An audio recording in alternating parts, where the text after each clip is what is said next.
नमः सिद्धेभ्यः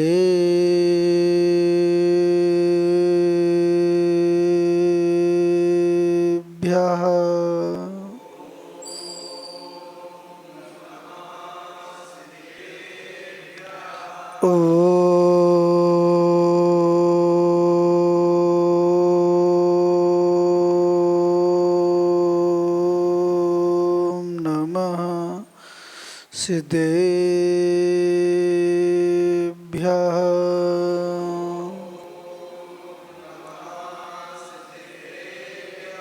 ॐ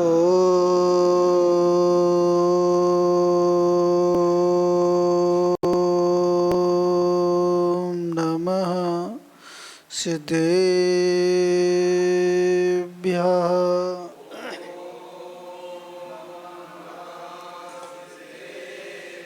ऋणत्रयं च वन्दे चौवीशं जिणसदा वन्दे पंचगुरुणा वन्दे चरणं चरणं सदा वन्दे डमो अरिहन्ताडं डमो सिद्धाडं डमो आयरियाडं डमो वज्जायाडं डमो लोये सभ्यशाहुडं अनंतानंद सुत परमेष्टि भगवान की, चिंतामणि पारसनाथ भगवान की, अंतिम तीर्थेश वर्धमान स्वामी की, द्वादशांग जनवाणी माता की, बाशल दिवाकर आचार्य श्री विमल सागर जी महाराज की, गणाचार्य श्री विराग सागर जी महाराज की, आचार्य श्री विशुद्ध सागर जी महाराज की, आचार्य श्री विनिश्चय सागर जी महाराज की, तीन कमनो कोड़ मुनिराज की,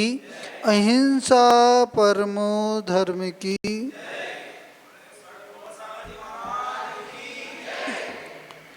भव्य आत्मन इस संसार पर दृष्टि पड़ती है तो ऐसा प्रतीत होता है जिन्होंने संसार की समस्त कर्म सेना को परास्त कर दिया है वे जीव अनंत सुख का अनुभव कर रहे हैं।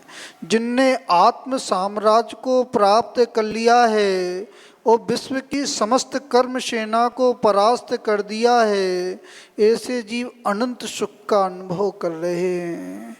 और जो कर्म की सेना से पराजित हो आत्म साम्राज्य को भूले हुए हैं, वे जीव इंद्रिय सुख का ही अनुभव कर रहे हैं।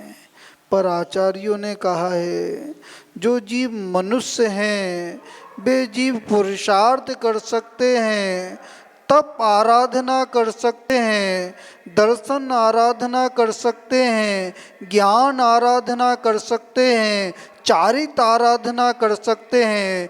इनके बल पर कर्म सेना को परास्त कर कर आत्म प्राप्त कर कर अनंत सुख का अनुभव कर सकते हैं। भैया अभी जो धर्म का पुरुषार्थ चल रहा है उस आत्म साम्राज्य को प्राप्त करने का पुरुषार्थ चल रहा है। ये सामान्य पुरुषार्थ नहीं है।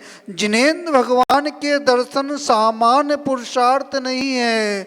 जिन भगवान की पूजन करना सामान्य पुरुषार्थ नहीं है। गुरुओं की वैयाव्यक्ति करना, आहार दान देना, जिनवाणी का श्रवण करना, ये सामान्य पुरुषार्थ नहीं है। ये आत्म साम्राज्य को प्राप्त करने का पुरुषार्थ है। भैया समझ में आ रहा कि नहीं आ रहा? आत्म साम्राज्य समझ में आ रहा कि नहीं आ रहा? अभी तो कुछ विश्व कर्म सेना है उसकी मार समझ में आ रही है, उसका सुख और दुख समझ में आ रहा है, इंद्रिय का सुख और दुख समझ में आ रहा है। उस कर्म का उदय होता है, साता कर्म का उदय होता है तो सुख का अनुभव होता है, और साता कर्म का उदय होता है तो दुख का अनुभव होता है। अभी किसका अनुभव हो रहा है? आत्मा का अनुभव हो रहा कि नहीं हो रहा? अमित भैया विचार करना, कभी इस जीव ने आत्मा का अनुभव किया कि नहीं किया? अभी नहीं किया। जब तक रत्नात्रय की प्राप्ति नहीं होगी, निश्चय रत्नात्रय की प्राप्ति नहीं होगी, जब तक आत्मा का अनुभव होने वाला नहीं। सिर्फ एहसास तो हो सकता है, एहसास तो हो सकता है, आत्मा अलग है, श्रद्धान हो सकता है, ज्ञान हो सकता है, पर चारित्र की प्राप्ति कब होगी? जब आत्मा में जीव का रमण होगा, आत्मा में जीव का उपयोग होगा, तभी उस आत्मा का अनुभव होगा। भैया आत्मा का अनुभव करना है कि नहीं करना है? राजकुमार भैया आत्मा का अनुभव करना है कि नहीं करना है? पुरुषार्थ करना पड़ेगा, पुरुषार्थ करना पड़ेगा। और जो अशुभ लेस्याएं हैं उनको समाप्त करते हुए, सम्यक को प्राप्त करते हुए, सम्यक को प्राप्त करते हुए उस शुभ लेस्याओं को धारण करना पड़ेगा। और शुभ लेस्या होंगी, शुभ लेस्या होंगी, जो शुभ लेस्या होगी, और जहाँ पे शुभ लेस्या होती है, सुख लेस्या होती है, जीव अपनी आत्मा का अनुभव करता है, आत्मा के सुख का अनुभव करता है। आत्मा का सुख का अनुभव हो रहा कि नहीं हो रहा? जो जी ठपक श्रेणी पर अरुण हैं, जो शुद्ध उपयोग वाली जो मुनिराज हैं, वो आत्मा का अनुभव कर रहे हैं, आत्मा का अनुभव कर रहे हैं। सुख लेस्या का प्रभाव है, सुख लेस्या का प्रभाव है। जो सुख लेस्या वाले जीव होते हैं, ठपक श्रेणी पर अरुण होते हैं, वो आत्मा के गुणों का अनुभव करते हैं। अभी कौन से गुणों का अनुभव कर रहे हो? अभी पुद्गल के गुणों का अनुभव कर रहे हो। किसका कर रहे हो? पुद्गल के गुणों का अनुभव कर रहे हो। अच्छा भोजन मिलता है तो वो पुद्गल अच्छा लगता है, और वह स्वादिष्ट भोजन नहीं होता है तो वो पुद्गल बुरा लगता है। क्या लगता है? आज नीरस भोजन करना, पारस भैया कौन सा भोजन करना? नीरस भोजन करना आज। और नीरस भोजन करना, यदि पुद्गल में रुचि होगी, पुद्गल में रुचि होगी तो ग्रास गले से नीचे नहीं जाएगा। वो आत्म गुणों पर दृष्टि होगी, व्रतों पर दृष्टि होगी, तो नीरस भोजन भी सरस लगेगा, स्वादिष्ट लगेगा, भे सरस भोजन जैसा लगेगा। कैसा लगेगा? सरस भोजन जैसा। नीरस भोजन करते कि नहीं करते? जो व्रती होते उनको महीने में एक बार नीरस भोजन तो करना चाहिए। क्या करना चाहिए? एक बार नीरस भोजन करना चाहिए। आसक्ति घटती है, आसक्ति घटती है, और जब ये आसक्ति घटती है, कैसा भी भोजन आ जाए, नमक भी नहीं हो, घी भी नहीं हो, मीठा पदार्थ भी नहीं हो, दूध भी नहीं हो, तेल पदार्थ भी नहीं हो, तो भोजन रुचिकर लगता है। कैसा लगता है? रुचिकर लगता है। जो भोगी व्यक्ति होते हैं, कौन होते हैं? जो भोगी व्यक्ति होते हैं, यदि नमक कम हो तो भोजन कैसा लगता है? मिट्टी जैसा लगता है। कैसा लगता है? मिट्टी जैसा। राजू भैया कैसा लगता है? मिट्टी जैसा लगता है। और भोजन में मिट्टी डल जाए, नमक क्या है? मिट्टी। भोजन में मिट्टी डलती है तो भोजन वो अमृत जैसा लगता है। कैसा लगता है? जो मूढ़ व्यक्ति होते हैं, जो मूढ़ व्यक्ति होते हैं, मिट्टी से खुश होते हैं, मिट्टी से खुश होते हैं। जो त्यागी व्यक्ति होते हैं, जो त्यागी व्यक्ति होते हैं, वो रसों का त्याग करने पर आनंद की अनुभूति करते हैं। क्या करते हैं? नियम ले लेना वीरेंद्र भैया, नियम विमल भैया, नियम ले लेना। क्या ले लेना? खाद्य सामग्री रखी हो और नमक भी नहीं है तो मौन पूर्वक उस भोजन को ग्रहण करेंगे, मौन पूर्वक ग्रहण करेंगे, नियम ले लेंगे। और नियम पूर्वक भोजन करोगे तो भोजन करते करते भी असंख्यात गुणी कर्म की निर्जरा कर लोगे। क्या कर लोगे? और आसक्ति के साथ भोजन कर रहे हो, क्रोध के साथ भोजन कर रहे हो। किसके साथ कर रहे हो? क्रोध के साथ भोजन कर रहे हो। नमक नहीं है, नमक कम है, स्वादिष्ट भोजन नहीं है, और क्रोध के साथ भोजन को ग्रहण कर रहे हो तो असंख्यात गुणी कर्मों को बांध रहे हो। किसको बांध रहे हो? अशुभ कर्म को बांध रहे हो। अक्षय क्या करना है? नीरस करना है। करना है कि नहीं करना है? महाराज उपास तो कर सकते पर नीरस नहीं कर सकते। नीरस नहीं कर। आसक्ति क्या है? आसक्ति है। जहां पे आसक्ति होती है वहां पे ऐसा ही परिणाम होता है। क्या होता है? पर जो शुक्लेच्छा वाले होते हैं वो संतोषी होते हैं, वो संतोषी होते हैं। न राग का भाव होता है, न देश का भाव होता है। राग देश विमुक्तो शोक निंदा विवर्जितम आत्म आनंद भाव संपन्नम शुक्लेच्छा युक्तो न रहा। क्या कह रहे हैं? राग देश से विमुक्त होते हैं। कैसा भी भोजन हो, परिणाम खराब नहीं करते। क्या नहीं करते?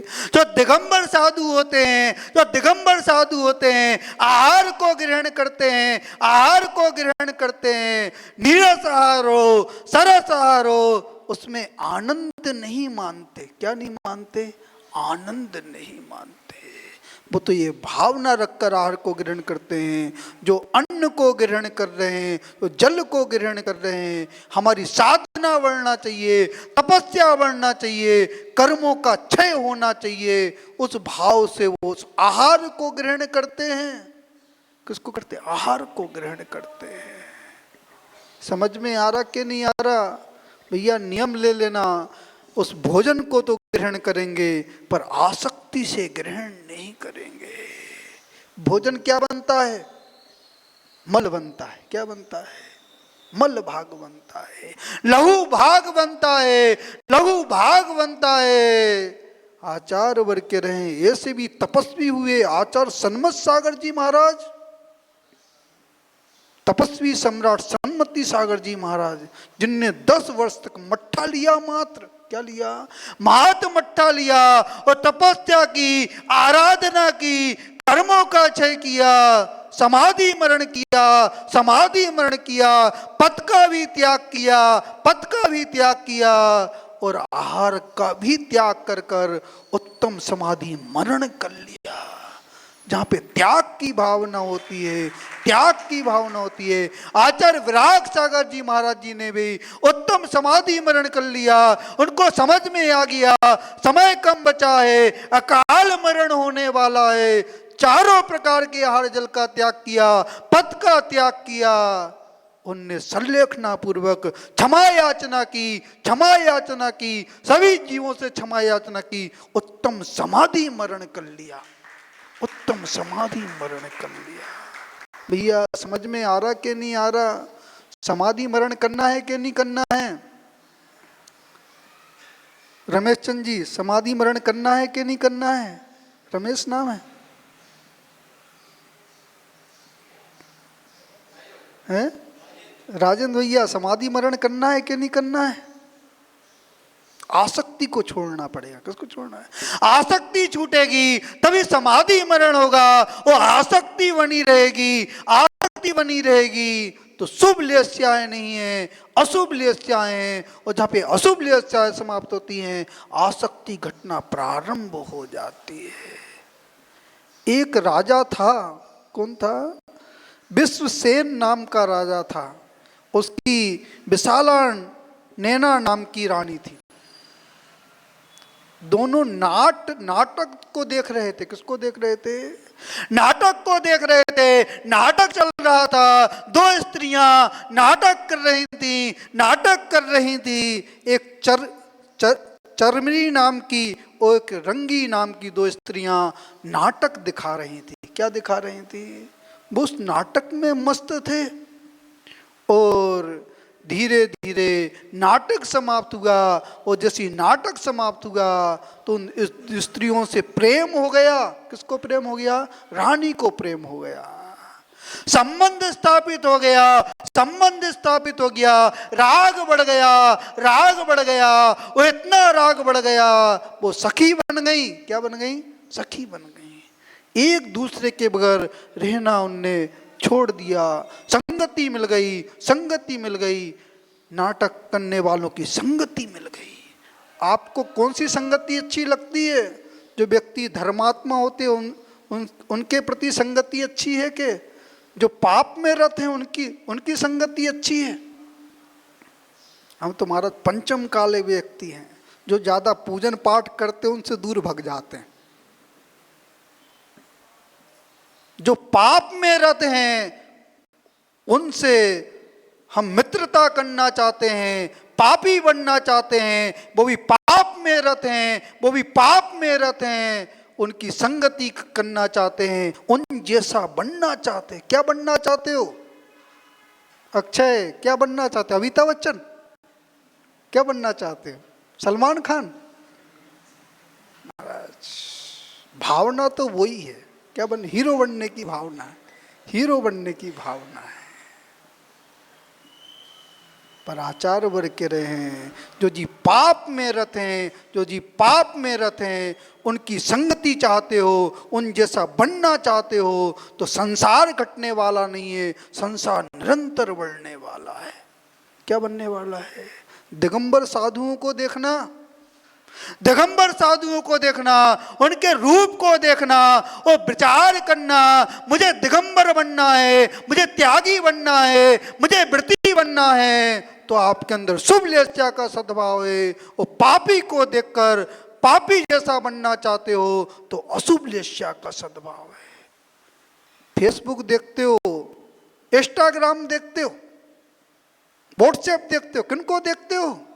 उन पापियों को देखकर पाप बढ़ा रहे हो। किस क्या बढ़ा रहे हो? उन जैसा बनना चाहते हो, जैसी वो पोशाक धारण करते हैं, पोशाक धारण करते हैं, जैसी कटिंग करते हैं, जैसा रूप बनाते हैं, वैसा रूप बनाना चाहते हैं। आपने अपने जेनत को खो दिया।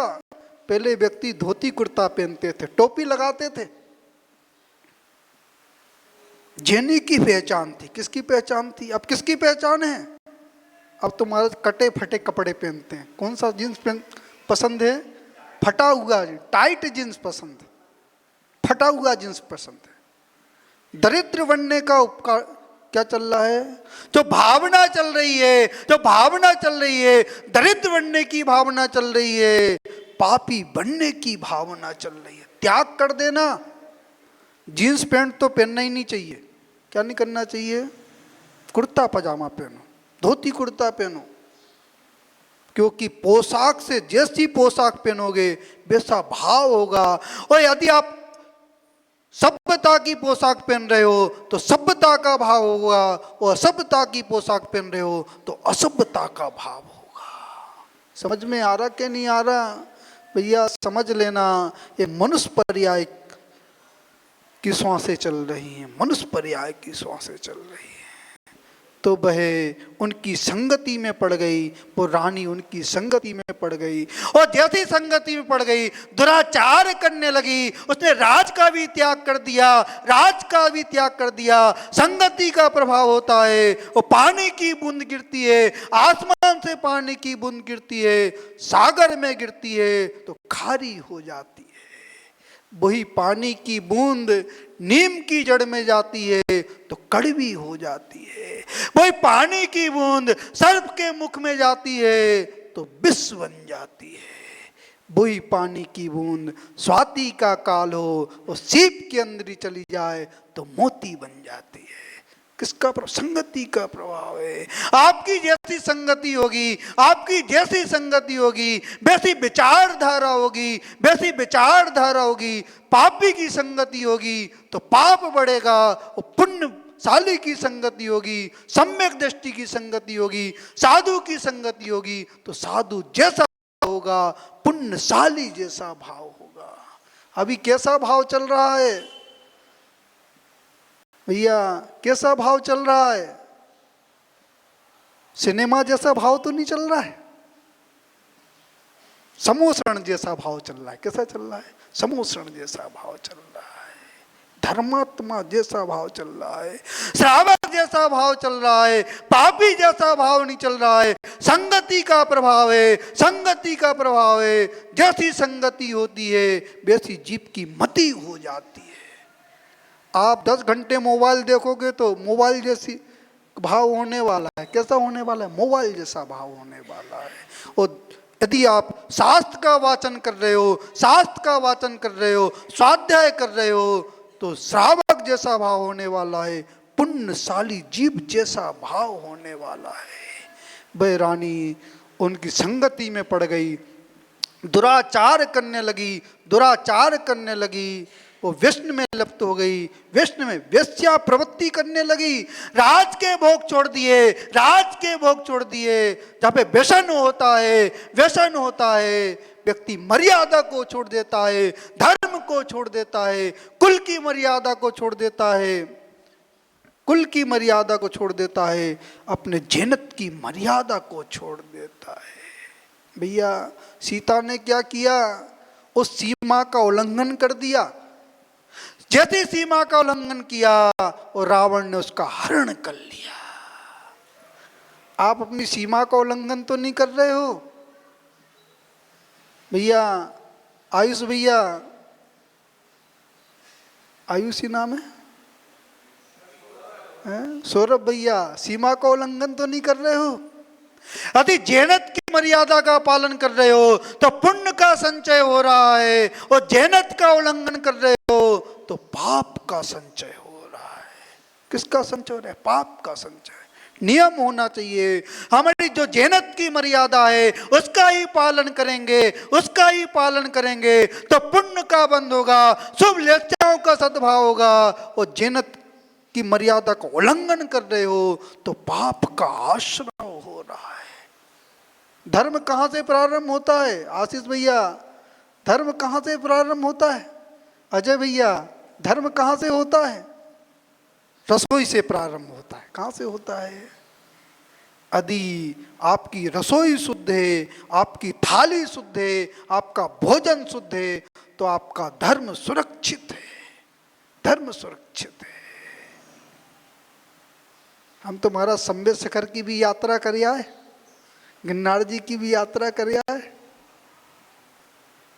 और अशुद्ध पदार्थ का ग्रहण कर रहे हैं। किसका ग्रहण कर रहे हैं? अभी भावों की शुद्धि नहीं है, और जब भावों की शुद्धि नहीं होती, वहां पे द्रव्य की शुद्धि नहीं होती, और जब भाव की शुद्धि होती है वहीं पर द्रव्य की शुद्धि होती है। दोनों मिले हुए हैं।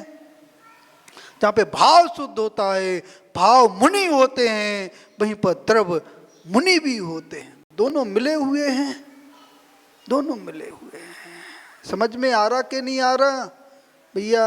भाव होगा तो द्रव्य दिखेगा ही दिखेगा। क्या दिखेगा? और भाव नहीं होगा तो द्रव्य दिखने वाला नहीं है, द्रव्य दिखने वाला नहीं है। आप भले ही कहते रहो मैं जैनत का पालन करता हूं, मैंने जैन समाज में जन्म लिया है, मैं जैनी हूं। वो होटल पर बैठकर भोजन ग्रहण कर रहे हो, भोजन ग्रहण कर रहे हो, तो अभी जैनत का भाव नहीं है, जैनत का भाव नहीं है, अभी मलिक्ष का भाव है। किसका भाव है? मलिक्ष का भाव है। समझ में आ रहा कि नहीं आ रहा? समझ में आ रहा कि नहीं आ रहा? रावण को कहाँ समझ में आ रहा है? नरक में समझ में आ रहा है। कहाँ समझ में आ रहा है? नरक में समझ में आ रहा है। भाई रानी दुराचार में पड़ गई, दुराचार में पड़ गई। राजा मोह के कारण, रानी के मोह के कारण उसने राज का त्याग कर दिया, राजकाज का त्याग कर दिया, वो वन में चला गया। वो संकलेश परिणामों से मरा, संकलेश परिणामों से मरा। और जैसे संकलेश परिणामों से मरा तो हाथी की पर्याय में चला गया। किसकी पर्याय में चला गया? हाथी की पर्याय में चला गया। मरण तो होना है, ये निश्चित है, ये कटु सत्य है। जितने भी संसारी जीव हैं, जो छद्मस्त जीव हैं, जो केवल श्रेणी पर आरूढ़ नहीं हो सकते, उन जीवों का मरण होता है। ये सिद्धांत है। क्या है? सिद्धांत है। आयु का बंध तो होना है। कौन सी आयु का बंध करना? कौन सा पुरुषार्थ चल रहा है?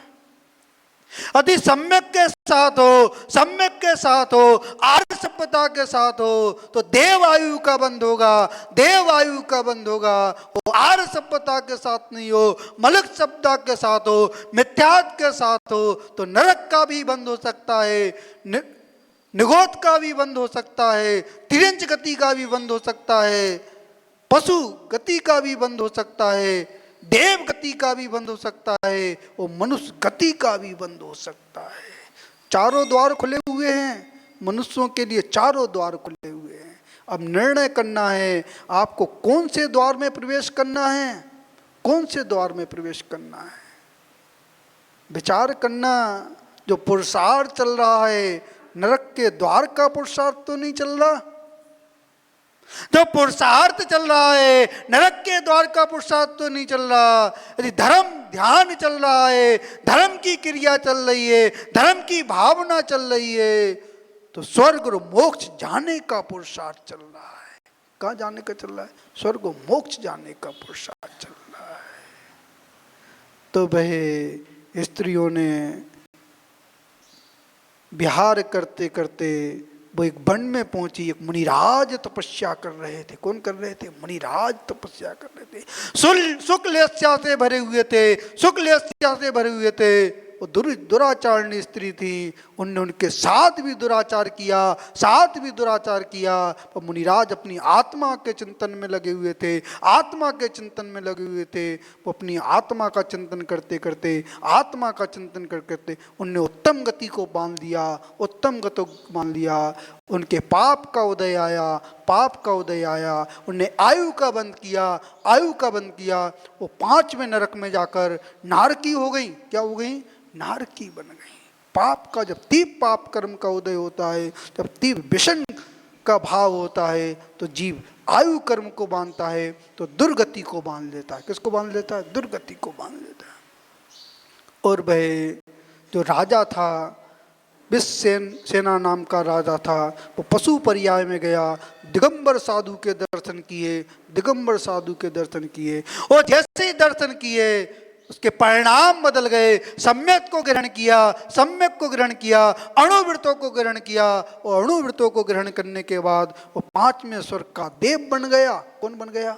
5वें स्वर्ग का देव बन गया। और वहां से चलकर आया और वो राजा बना। राजा बनने के बाद वो एक वन कीड़ा के लिए जा रहा था। वन कीड़ा करते करते एक मुनिराज तपस्या कर रहे थे। वो तीनों स्त्रियां नरक से निकली, वहाँ से निकल कर आईं और फिर एक दरिद्र के यहाँ जन्म लिया। और जन्म लेते साथ ही माता पिता भी मृत्यु को प्राप्त हो गए।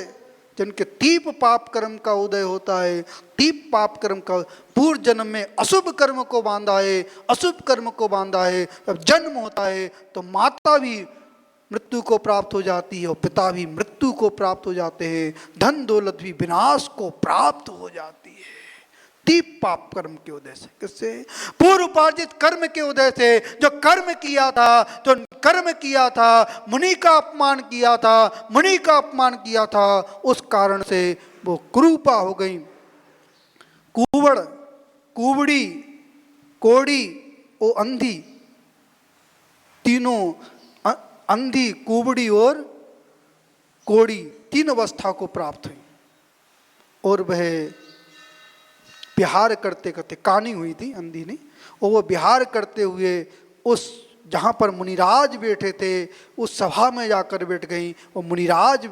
वो राजा बैठा हुआ था, धर्म चर्चा सुन रहा था। मुनिराज विशेष ज्ञानी थे, अवधि ज्ञानी मुनिराज थे। अवधि ज्ञान से जाना। वो राजा पूछ रहा है इन तीनों की दशा ऐसी क्यों हुई। और राजा को देखकर, उस अंधी को देखकर, कुबड़ी को देखकर, उस कानी स्त्री को देखकर मोह उत्पन्न हो गया।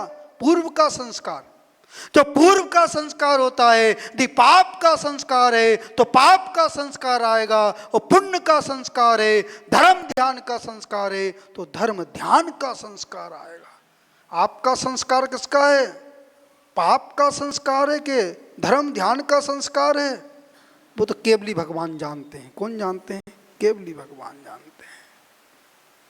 यदि पूर्व में आपने धर्म किया है तो धर्म का संस्कार होगा। ये मनुष्य पर्याय मिली है, इसमें धर्म का संस्कार करोगे, धर्म ध्यान करोगे, व्रतों को धारण करोगे, महाव्रतों को धारण करोगे, तो संस्कार परभाव में भी काम करेगा और निर्माण का कारण बनेगा। समझ में आ रहा कि नहीं आ रहा भैया? समझ लेना, ये उत्तम पर्याय है। इसके लिए देव भी तरस रहे, अहमेंद्र भी तरस रहे। कौन तरस रहे? अहमेंद्र भी तरस रहे। तो वह जीव मुनिराज बता रहे हैं, ये पूर्व जन्म में तेरी पत्नी थी। कौन थी? रानी थी। जाति स्मरण हो गया, राजा को जाति स्मरण हो गया। राजा ने पूछा इनको कोई उपाय बताओ, ऐसा उपाय बताओ कि इनका रोग ठीक हो जाए, इनकी दरिद्रता ठीक हो जाए, इनका अशुभ कर्म ठीक हो जाए। किसी भी दिगंबर साधु को सामान्य मत समझना। यदि वो उपाय बता दें तो बड़े बड़े असाता कर्म क्षय को प्राप्त हो सकते हैं। जीव महाव्रतों को धारण कर सकता है, कर्मों का क्षय कर कर निर्माण को प्राप्त कर सकता है। पर मुनिराज ने बताया ये लब्धि सार नाम का व्रत करें। क्या करें? लब्धि सार नाम का व्रत करें। उसका व्रत करेंगे तो इनके कर्मों का क्षय होगा, कर्मों का क्षय होगा, आगे उत्तम गति मिलेगी, उत्तम गति मिलेगी। उन तीनों स्त्रियों ने उस व्रत को धारण किया। व्रत धारण कर कर विधि पूर्वक व्रत किया और आयु का बंध किया तो 5वें स्वर्ग में उनने स्त्री पर्याय का छेदन किया। स्त्री पर्याय का छेदन 5वें स्वर्ग में जाके देव हो गए। क्या हो गए? वो तीनों स्त्रियां देव हो गई। इसलिए व्रत करना चाहिए। क्या करना चाहिए?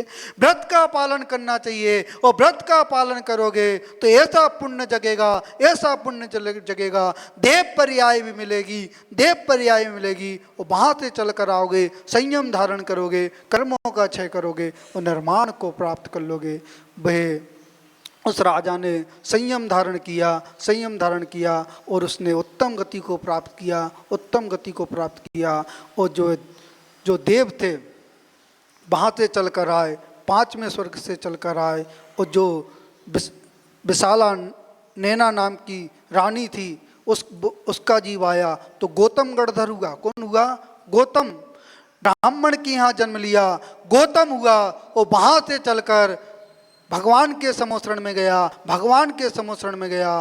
वो गौतम गणधर हुए, गौतम गणधर हुए। उनने कर्मों का क्षय किया, कर्मों का क्षय किया। और विश्व सेना नाम के कर्म, जितने भी कर्म थे विश्व के, समस्त कर्मों का क्षय कर कर निर्माण को प्राप्त कर लिया। किसको प्राप्त कर लिया? निर्माण को प्राप्त कर लिया। यह धर्म का प्रभाव है, शुभ लेस्याओं का प्रभाव है। समझ में आ रही कि नहीं आ रही? शुभ लेस्या समझ में आ रही कि नहीं आ रही? और जिसको शुभ लेस्या समझ में आती है वही जीव धर्म को धारण कर पाता है। किसको धारण कर पाता है? धर्म को धारण कर पाता है। उसका मन पवित्र होता है, उसका मन पवित्र होता है, उसकी भावना पवित्र होती है, वो आनंद से भरा होता है। दुखी रहते हो कि सुखी रहते हो? अखिलेश भैया, दुखी रहते हो कि सुखी रहते हो? जो धर्मात्मा व्यक्ति होता है वो आनंदित रहता है। कौन रहता है? जिसके अंदर धर्म होता है वो आनंदित रहता है। जो धर्म से शून्य होता है वो दुखी रहता है। पर किसी की हंसी नहीं उड़ाता। जितेंद्र भैया, किसी की हंसी नहीं उड़ाता। अक्षुरमल जी तो कह रहे थे, महाराज हम तो मंदिर में हंसते हो, घर में रोते। घर में रोते हो, मंदिर में हंसते। क्योंकि जहाँ पे परिग्रह होता है वहाँ पे दुख का एहसास होता है, और जहाँ पे परिग्रह दूर होता है वहाँ पे सुख का अनुभव होता है। ये वास्तविक है, ये वास्तविकता है। जहाँ पे परिग्रह समाप्त होता है, संबंध समाप्त होते हैं, वहाँ पे सुख का अनुभव होता है। और जहाँ पे संबंध होते हैं वहाँ पे दुख का अनुभव होता है। राजू भैया, समझ में आ रहा कि नहीं आ रहा? अगर्व सागर महाराज जी को तो समझ में आ गया। किनको समझ में आ गया? अगर्व सागर महाराज जी को। किसी को दीक्षा लेने का मन हो रहा है कि नहीं हो रहा है? किसी का दीक्षा लेने का मन हो रहा है कि नहीं हो रहा है? महाराज अभी लेस्या तो जय की तई है। कैसी है? जय की तई लेस्या है। वो भावना परिवर्तन हो जाए, भावना परिवर्तन हो जाए तो जीव दीक्षा भी ले सकता है, अणुव्रतों को भी धारण कर सकता है, महाव्रतों को भी धारण कर सकता है। अम्मा देखो कितना पुण्य है। 2-2 साधुओं को सानिध्य मिला, 3-3 साधुओं को सानिध्य मिला। किसी ने व्रत दिए, किसी ने संलेखना दी, किसी ने आहार जल का त्याग करवाया। जब जीव का विशेष पुण्य होता है, जीव का विशेष पुण्य होता है तो महाव्रती खुद उनकी चिंता करते हैं, उनकी फिक्र करते हैं। और जीव का पुण्य नहीं होता है तो घर वाले भी फिक्र नहीं करते। पूर्व उपार्जित पुण्य कमाया है, पूर्व उपार्जित पुण्य कमाया है। संलेखना मरण के लिए वो बढ़ रहे हैं। सभी लोग एक एक जाप करेंगे। क्या करेंगे? उनकी अच्छे से समाधि हो, इस भावना के से सभी का आज का नियम है, सभी लोग एक जाप करेंगे। जो जीव संलेखना पे आरूढ़ है वो अपने लक्ष्य को प्राप्त करे, अपने लक्ष्य को प्राप्त करे और फिर जल का भी त्याग करे, भक्त प्रत्याख्यान ध्यान करते हुए, धर्म ध्यान करते हुए चारों प्रकार के आहार जल का त्याग करे और संलेखना मरण करे, संलेखना मरण करे और स्त्री पर्याय का छेदन करे, स्त्री पर्याय का छेदन करे और स्त्री पर्याय का छेदन कर कर अपनी आत्मा का कल्याण करे। इस भावना से आज सभी लोग एक जाप करेंगे। क्या करेंगे? जाप करेंगे। नियम है, क्या है? सबका नियम है और सभी को जानना चाहिए, कुछ ना कुछ धर्म का उपदेश देना चाहिए। क्या देना चाहिए? भैया व्यक्ति करना चाहिए। और भैया किसी छपक की भैया व्यक्ति करोगे जो संलेखना पे आरूढ़ है तो आपका भी पुण्य जागृत होगा। जब अंतिम समय निकलेंगे तो आपके भाव भी संलेखना धारण करने के होंगे, संलेखना धारण करने के होंगे। और जो जीव संलेखना धारण करता है, समाधि मरण करता है, जघन रूप से भी संलेखना मरण करता है, वो 32 भाव में निर्माण को प्राप्त कर लेता है। इसलिए सभी को एक जाप करना है और वहाँ पर जाओ, भैया व्यक्ति करो। क्या करो? जो कर सकते हैं और उनको संबोधन करो। क्या करो? संबोधन करो, अपने पुण्य का संचय करो, मोक्ष मार्ग को प्रशस्त करो। समझ में आ रहा कि नहीं आ रहा भैया? क्योंकि कई जन्मों का पुण्य है, एक जन्म का पुण्य नहीं है।